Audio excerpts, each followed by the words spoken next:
உங்களுடைய இந்த பொன்னான நேரத்துக்காக நன்றி. நம்ம இன்னைக்கு பார்க்க போகிறது ரவை ஜாங்கிரியை வச்சு செய்யக்கூடிய ஒரு ஸ்வீட் ரெசிபி ரவா லட்டு தான் பார்க்க போகிறோம். வாங்க எப்படி செய்கிறதுன்னு பார்க்கலாம். தேவையான பொருட்கள், நான் இன்னைக்கு 1.5 கப் வெள்ளை ரவை எடுத்திருக்கேன். வெள்ளத்தை துருவி எடுத்திருக்கேன். 1 கப் நல்லா அழுத்தி அளந்தது.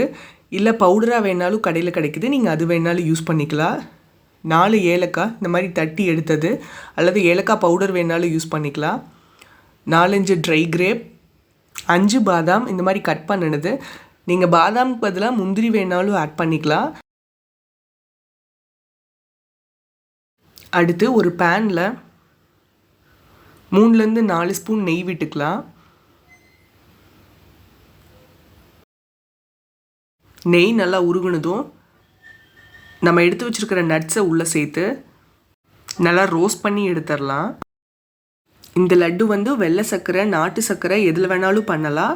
மெத்தடு பார்த்திங்கன்னா சேம் மெத்தடு தான். இப்போ பார்த்திங்கன்னா நல்லா கலர் சேஞ்ச் ஆகி ரோஸ்ட் ஆகிடுச்சு. இதை வேற ஒரு பவுலுக்கு மாற்றிடலாம்.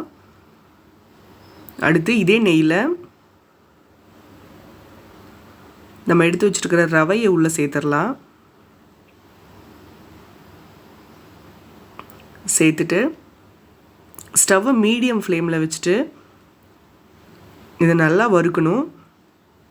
இது பார்த்திங்கன்னா ரவை 3/4 பாகம் இதுலேயே வெந்துடணும். அந்தளவுக்கு இதை வறுத்துடணும். ரவை வந்து கருகிடக்கூடாது. பாருங்கள், இந்தளவுக்கு லைட்டாக கலர் சேஞ்ச் ஆகிருக்குது. இப்போ ஸ்டவ் ஆஃப் பண்ணிடலாம். இப்போ இன்னொரு பேன் வச்சு நம்ம எடுத்து வச்சுருக்கிற இந்த ஜாங்கிரி பவுடரை உள்ளே சேர்த்து இதுக்கு 1/2 கப் தண்ணி சேர்த்துக்கலாம்.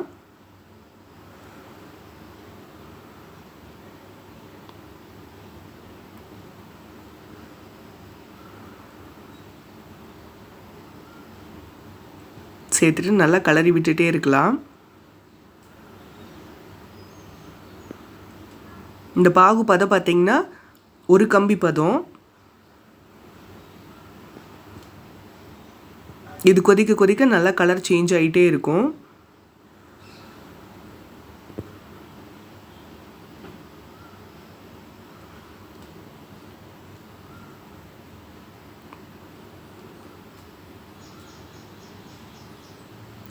ஒரு கம்பி பதம் பார்க்கலாம். இன்னொரு மெத்தட் என்னன்னு பார்த்தீங்கன்னா, ஒரு பவுலில் கொஞ்சமாக தண்ணி விட்டு இதில் ஒரு ட்ராப் உள்ளே விட்டிங்கன்னா இது வந்து கரைஞ்சி போகாமல் இருக்கணும். தண்ணிக்குள்ளே வச்சு உருண்டை பிடிக்கும்போது அது உருண்டை சேரணும். ஸோ அதுதான் கரெக்டான பதம். இந்த ஸ்டேஜில் இங்கே பாருங்கள் உருண்டையாகுது. இந்த ஸ்டேஜில் ஸ்டவ் ஆஃப் பண்ணிவிட்டு நம்ம வறுத்து வச்சுருக்கிற ரவையை உள்ளே சேர்த்து நல்லா கிளறிடலாம்.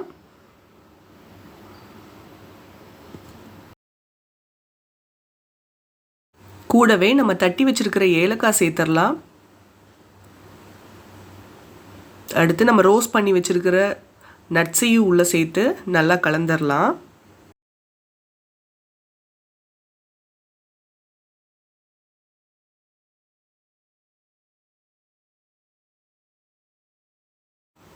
நல்லா கலந்துட்டு கை பொறுக்கிற சூடு இருக்கும்போதே நம்ம இதை உருண்டைகளாக பிடிச்சிடணும். சப்போஸ் உருண்டை பிடிக்கும்போது கெட்டியாக இருந்துச்சுன்னா நீங்கள் கொஞ்சம் தண்ணியை நல்லா கொதிக்க வச்சு உள்ளே சேர்த்து உருண்டை பிடிக்கலாம். உருண்டை பிடிக்கும்போது பார்த்திங்கன்னா உருண்டைகள் வந்து நல்லா லூஸாக இருக்கணும். அப்போ தான் அது இறுக நல்லா கெட்டியாகும். நீங்கள் அதை அப்போவே சாப்பிட்றத விட அடுத்த நாள் சாப்பிடும்போது அது டேஸ்ட் சூப்பராக இருக்கும்.